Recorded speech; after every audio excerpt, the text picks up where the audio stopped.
बिस्मिल्लाहिर्रहमानिर्रहीम। अस्सलामुअलैकुम। Welcome back to अलमियास किचन। मैं उम्मीद करती हूँ आप सब खैरियत से होंगे। आज मैं आप लोगों को बताऊंगी टिंडियाँ काट के इनको फ्रीज़ किस तरीके से किया जाता है। तो चलें बनाना स्टार्ट करते हैं। ये मेरे पास 2 किलो टिंडियाँ हैं। इनको अच्छी तरह धो के मैंने खुशक कर लिए। अब हम सबसे पहले इनके ये रफ पीस उतारेंगे।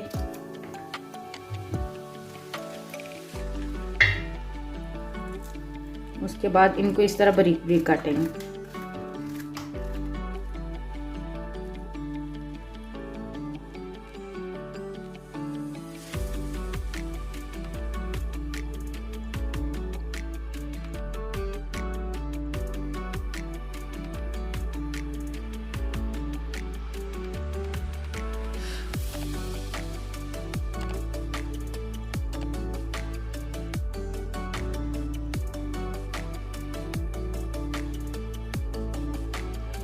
टिंडियाँ हमने सारी काट ली हैं। अब मेरे पास ये थैलियाँ हैं जिसमें हम दूध दही बाज़ार से लेके आते हैं। ये मैं इसमें डालूंगी।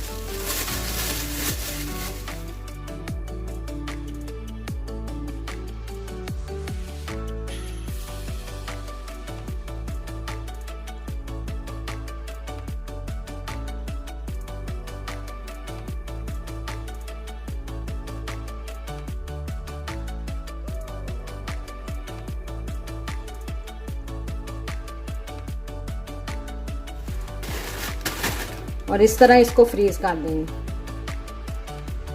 आप इसको इस तरह पैक करके फ्रीज कर दें। आप इसको 1 से 2 माह तक फ्रीज कर सकते हैं। जब भी आपने खाना बनाना हो, जैसे हम हंडिया का मसाला बनाते हैं उसी तरह मसाले को बना के और आप जितनी चाहें उसमें आप टिंडियाँ डाल लें और खाना बना लें। बिल्कुल फ्रेश, जैसे आज हमने ताज़ी लेके सालन बनाया होता है बिल्कुल वैसा ही बनेगा। तो जी मैं उम्मीद करती हूँ आपको मेरी वीडियो ज़रूर पसंद आई होगी। मुझे और मेरी टीम को दुआ में ज़रूर याद रखें। मिलते हैं नेक्स्ट वीडियो में, तब तक के लिए अल्लाह हाफिज़।